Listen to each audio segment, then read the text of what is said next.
दोस्तों, आज मैं आपके साथ 5 ऐसी चार्ट पैटर्न शेयर करने वाला हूँ। अगर आपको ये 5 में से किसी एक चार्ट पैटर्न भी मिल जाए, तो उस पर ज़रूर से ट्रेड करना, क्योंकि ये सातों पैटर्न की एक्यूरेसी नेक्स्ट लेवल है।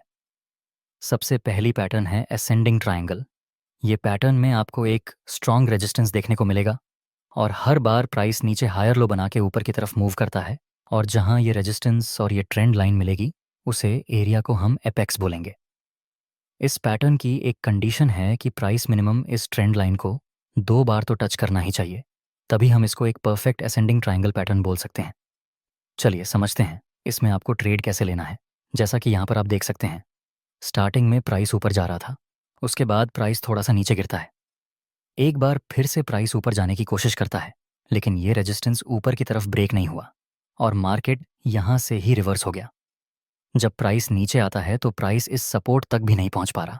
यहाँ से एक बार फिर प्राइस ऊपर की तरफ मूव करने लगा और फिर से एक बार प्राइस इस रेजिस्टेंस तक पहुंचता है, लेकिन अफसोस इस बार भी प्राइस इस रेजिस्टेंस को ब्रेक नहीं कर पाया और फिर से एक बार नीचे गिरा। दोस्तों, आप देख सकते हैं प्राइस बार बार इस रेजिस्टेंस तक तो पहुंच जा रहा है, लेकिन प्राइस हर बार पिछले स्विंग तक भी नहीं आ रहा। उससे पहले ही प्राइस ऊपर जा रहा है, मतलब यहाँ अभी बायर्स हर बार जब प्राइस स्विंग के पास आती है तो वहां से प्राइस को ऊपर पुश देते हैं। मतलब ये सब स्विंग्स पर बायर्स अपनी एक्टिविटी शो कर रहे हैं। अभी जिस तरह से मार्केट का स्ट्रक्चर है, उसे हिसाब से अभी बायर्स बाय करने में ज़्यादा इंटरेस्ट दिखा रहे हैं। लेकिन फिर भी अभी हम कुछ नहीं कह सकते जब तक कि हमें कोई अच्छा ब्रेकआउट ना मिले। हम ये 2 पॉइंट को टच करके एक ट्रेंड लाइन ड्रा कर देंगे और ये रेजिस्टेंस, अब हम बस वेट करेंगे कि प्राइस इस रेजिस्टेंस को ऊपर की तरफ ब्रेक कर दे, तभी हम बाय के पोजीशन करेंगे। और अगर प्राइस ने इस ट्रेंड लाइन को नीचे की तरफ ब्रेक कर दिया तो हम सेल की अपॉर्चुनिटी फाइंड करेंगे। लेकिन आपकी जानकारी के लिए मैं बता दूं कि ये है तो कंटिन्यूअस पैटर्न, मतलब अप ट्रेंड है। और अगर आपको असेंडिंग ट्रायंगल पैटर्न मिले तो हाई चांस रहेंगे कि प्राइस एंड में ऊपर की तरफ मूव करे। लेकिन कुछ कुछ केस में ऐसा देखा गया है कि प्राइस इस ट्रेंड लाइन को ब्रेक करके नीचे भी आ जाता है, इसलिए सिंपली हम ब्रेकआउट का वेट करेंगे। नेक्स्ट प्राइस ने इस रेजिस्टेंस को ऊपर की तरफ ब्रेक कर दिया, लेकिन हम ट्रैप नहीं होना चाहते, इसलिए हम रिटेस्ट का वेट करेंगे और फिर प्राइस थोड़ा सा नीचे आता है। ये रेजिस्टेंस अब सपोर्ट का काम करेगा। वहां पर हमें एक बुलिश कैंडल का सिग्नल मिला। यहां पर आप एंट्री कर सकते हैं, आपका स्टॉप लॉस रहेगा। इस बुलिश कैंडल के लो से थोड़ा सा नीचे और ये पॉइंट के बीच में जितना गैप होगा उतना प्रॉफिट टारगेट रख सकते हैं। नेक्स्ट प्राइस ऊपर जाता है, जिसके साथ हमारा प्रॉफिट टारगेट भी कंप्लीट हो चुका है। चलिए अब दूसरी चार्ट पैटर्न को देखते हैं और वह है descending triangle pattern. Ascending triangle pattern का ठीक उल्टा होगा। डिसेंडिंग ट्रायंगल पैटर्न में प्राइस इस ट्रेंड लाइन से बार बार नीचे जाता है, जो कि रेजिस्टेंस का काम करेगी, और बार बार प्राइस इस सपोर्ट से ऊपर जाता है। इसमें भी प्राइस मिनिमम 2 बार इस ट्रेंड लाइन को टच करना ही चाहिए, तभी हम इसको एक परफेक्ट डिसेंडिंग ट्रायंगल पैटर्न बोल सकते हैं। और ये पैटर्न भी जनरली है तो कंटिन्यूअस पैटर्न, मतलब अगर डाउन ट्रेंड के अंदर आपको डिसेंडिंग ट्रायंगल पैटर्न मिले तो हाई चांस रहेंगे कि प्राइस फिर से एक डाउन साइड में मूव दे। लेकिन कुछ कुछ केस में प्राइस ट्रेंड लाइन को ब्रेक करके ऊपर भी चला जाता है, इसीलिए यहाँ पर हम ब्रेकआउट या फिर ब्रेकडाउन का वेट करेंगे। एग्जाम्पल के लिए, यहाँ प्राइस स्टार्टिंग में नीचे आ रहा था, फिर प्राइस एक बार ऊपर गया, वहां से फिर से प्राइस एक बार रिवर्स होकर इस सपोर्ट तक आता है। नेक्स्ट प्राइस इस सपोर्ट से फिर से ऊपर की तरफ मूव करता है, लेकिन यह स्विंग ऊपर की तरफ ब्रेक नहीं हुआ और प्राइस फिर से एक बार इस सपोर्ट से नीचे गिरता है। ये 2 पॉइंट को हम टच करके ट्रेंड लाइन बनाएंगे, जो कि रेजिस्टेंस का काम करेगी। और ये सपोर्ट आप देख सकते हैं, प्राइस हर बार पिछले स्विंग तक भी नहीं पहुंच पा रहा, उससे पहले ही प्राइस नीचे गिर रहा है। मतलब ये सब स्विंग्स पर सेलर्स अपनी एक्टिविटी दिखा रहे हैं। नेक्स्ट प्राइस ने इस सपोर्ट को नीचे की तरफ ब्रेक डाउन कर दिया। अब हम वेट करेंगे कि प्राइस फिर से यहाँ पर रिटेस्ट करने के लिए आए। ये सपोर्ट अब रेजिस्टेंस का काम करेगा। वहां पर प्राइस आता है और हमें यहाँ एक बियरिश कैंडल का सिग्नल मिला।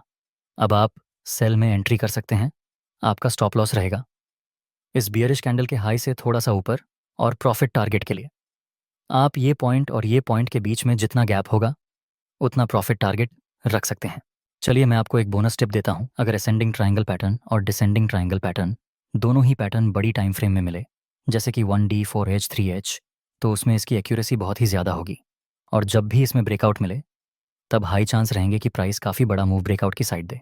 लेकिन ये दोनों ही पैटर्न में आपको याद रखना है कि प्राइस किसी भी डायरेक्शन में ब्रेकआउट दे सकता है, इसलिए जल्दबाजी में कोई गलत ट्रेड मत ले लेना, आपकी दूसरी चार्ट पैटर्न है और वह है राइजिंग चैनल। देखिए, राइजिंग चैनल में आपको दो ट्रेंड लाइन मिलेगी, एक जो कि सपोर्ट का काम करेगी और दूसरी जो है वह रेजिस्टेंस का काम करेगी। प्राइस ये दोनों लाइन के अंदर मूव करता रहता है। अब नॉर्मली आप इसमें दो तरह से ट्रेड ले सकते हैं। एक, जब प्राइस इस चैनल के अंदर हो तब आप किसी कैंडलस्टिक पैटर्न का सिग्नल मिलने पर ट्रेड कर सकते हैं, और दूसरा, जब ये दोनों ट्रेंड लाइन में से किसी एक ट्रेंड लाइन का ब्रेकआउट मिल जाए तब भी आप इसमें ट्रेड कर सकते हैं। और जब प्राइस ये राइजिंग चैनल के अंदर होता है तब अगर आप सिर्फ बाइंग करने की अपॉर्चुनिटी फाइंड करें तो वह आपके लिए ज़्यादा बेहतर रहेगा। एग्जाम्पल के लिए, यहाँ पर प्राइस अप ट्रेंड में मूव कर रहा था, हम ये दो पॉइंट को टच करके एक ट्रेंड लाइन बनाएंगे जो कि रेजिस्टेंस का काम करेगी, और ये दो पॉइंट को टच करके हम एक दूसरी ट्रेंड लाइन बनाएंगे जो कि सपोर्ट का काम करेगी। नेक्स्ट, प्राइस थोड़ा सा नीचे आकर फिर ऊपर जाता है जहां पर हमें एक बुलिश कैंडल का सिग्नल मिला। दोस्तों, वैसे आप इस रेजिस्टेंस पर किसी कैंडल का सिग्नल मिलने पर सेल में एंट्री कर सकते हैं, लेकिन मैं चाहता हूं कि आप ऐसा ना करें, क्योंकि यह बुलिश ट्रेंड है। तो आप सिर्फ अगर बाइंग करने की अपॉर्चुनिटी फाइंड करेंगे तो आप ज़्यादा फायदे में रहेंगे। इसलिए यहाँ पर बेयरिश सिग्नल मिलने पर भी हम सेल में एंट्री नहीं करेंगे। नेक्स्ट, प्राइस नीचे आता है और इस सपोर्ट के पास हमें फिर से एक बुलिश कैंडल का सिग्नल मिला। यहाँ पर आप बाय में एंट्री कर सकते हैं। आपका स्टॉप लॉस रहेगा इस बुलिश कैंडल के लो के नीचे, और प्रॉफिट टारगेट के लिए आप इस रेजिस्टेंस वाली लाइन का यूज़ कर सकते हैं। नेक्स्ट, प्राइस ऊपर जाता है जिसके साथ हमारा टारगेट भी कंप्लीट हो चुका है। आपकी नेक्स्ट चार्ट पैटर्न है फॉलिंग चैनल राइजिंग चैनल से। ठीक उल्टा होगा। फॉलिंग चैनल में भी आपको दो ट्रेंड लाइन मिलेगी, ऊपर वाली रेजिस्टेंस का काम करेगी, नीचे वाली सपोर्ट का काम करेगी, और प्राइस फॉलिंग चैनल में डाउन ट्रेंड में मूव करता रहता है। ये दोनों ट्रेंड लाइन के बीच में, एग्जाम्पल के लिए, प्राइस यहाँ पर डाउन ट्रेंड में मूव कर रहा था। हम ये दो पॉइंट को टच करके एक ट्रेंड लाइन बना देंगे जो कि रेजिस्टेंस का काम करेगी। हम एक दूसरी ट्रेंड लाइन बनाएंगे। नेक्स्ट, प्राइस आता है इस ट्रेंड लाइन के पास जो कि रेजिस्टेंस का काम कर रही है। वहाँ पर हमें एक बेयरिश और कन्फर्मेशन कैंडल का सिग्नल मिला, तो यहाँ पर हम सेल में एंट्री कर सकते हैं।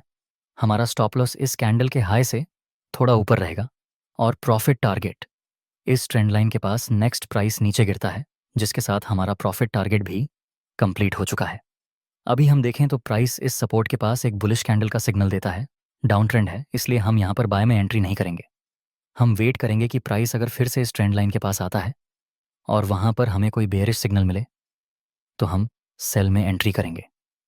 नेक्स्ट, प्राइस आता है फिर से इस ट्रेंड लाइन के पास, वहाँ पर हमें एक बेयरिश और कन्फर्मेशन कैंडल का सिग्नल मिला। अब आप यहाँ पर फिर से सेल में एंट्री कर सकते हैं। स्टॉप लॉस और प्रॉफिट टारगेट जैसा हमने पिछले ट्रेड में लिया था उसी तरह से रहेगा। नेक्स्ट, यहाँ पर प्राइस फिर से नीचे गिरता है जिसके साथ हमारा दूसरा टारगेट भी कंप्लीट हो चुका है। आपकी नेक्स्ट चार्ट पैटर्न है सिमेट्रिकल ट्रायंगल। ये पैटर्न न्यूट्रल पैटर्न है, मतलब जब तक ये पैटर्न का ब्रेकआउट नहीं मिलता तब तक हम कुछ कह नहीं सकते कि आगे प्राइस ऊपर जाएगा या फिर नीचे। इसमें आपको दो ट्रेंड लाइन मिलेगी, एक लाइन ऊपर से नीचे की तरफ आती है और दूसरी नीचे से ऊपर की तरफ जाती है। जब हमें इस पैटर्न में किसी एक तरफ का ब्रेकआउट मिले उसी तरफ हम ट्रेड में एंट्री कर सकते हैं। अगर प्राइस इस रेजिस्टेंस वाली ट्रेंड लाइन को ऊपर की तरफ ब्रेक करें तो हम रिटेस्ट का वेट करके बाय की अपॉर्चुनिटी फाइंड कर सकते हैं, और अगर प्राइस इस सपोर्ट वाली ट्रेंड लाइन को नीचे की तरफ ब्रेक करें तो हम रिटेस्ट का वेट करके सेलिंग की अपॉर्चुनिटी फाइंड करेंगे। और जहां पर ये दोनों ट्रेंड लाइन मिलती है उसे एरिया को हम एपेक्स कहेंगे। एग्जाम्पल के लिए, यहाँ पर प्राइस स्टार्टिंग में नीचे आ रहा था, फिर प्राइस थोड़ा सा ऊपर जाता है और फिर नीचे गिरता है, लेकिन यहाँ पर ये स्विंग नीचे की तरफ ब्रेक नहीं हुआ। फिर प्राइस ऊपर जाता है, लेकिन यहाँ पर भी प्राइस इस स्विंग को ब्रेक नहीं करता और रिवर्स हो जाता है। और यहाँ एक बार फिर से प्राइस इस स्विंग को ब्रेक करने में नाकामयाब रहता है और फिर से नीचे की तरफ मूव करता है। अब हम ये दो पॉइंट को टच करके एक ट्रेंड लाइन बनाएंगे जो कि सपोर्ट का काम करेगी, और ये दो पॉइंट को टच करके हम एक दूसरी ट्रेंड लाइन बनाएंगे जो कि रेजिस्टेंस का काम करेगी।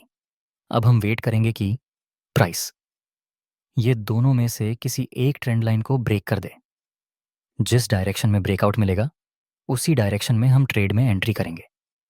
नेक्स्ट, प्राइस ने इस सपोर्ट वाली ट्रेंड लाइन को नीचे की तरफ ब्रेक कर दिया। अब हम रिटेस्ट का वेट करके सेल में एंट्री कर सकते हैं। नेक्स्ट, प्राइस इस ट्रेंड लाइन के पास आता है जो कि अब रेजिस्टेंस का काम करेगी। वहां पर हमें एक बेयरिश और कन्फर्मेशन कैंडल का सिग्नल मिला। अब आप यहाँ पर सेल में एंट्री कर सकते हैं। आपका स्टॉप लॉस इस रेजिस्टेंस के थोड़ा सा ऊपर और प्रॉफिट टारगेट के लिए आप ये पॉइंट और ये पॉइंट के बीच में जितना गैप होगा उतना प्रॉफिट आगे रख सकते हैं। नेक्स्ट हम देखें तो प्राइस नीचे गिरता है, जिसके साथ हमारा प्रॉफिट टारगेट भी कंप्लीट हो चुका है। दोस्तों, ये 5 पैटर्न थी जिसकी एक्यूरेसी काफ़ी अच्छी है, और अगर पर्सनली मेरी बात करूं तो मुझे राइजिंग चैनल और फॉलिंग चैनल में ट्रेड करना बहुत ही अच्छा लगता है। आपको कौन सी चार्ट पैटर्न में ट्रेड करना पसंद है, कमेंट में ज़रूर बताना।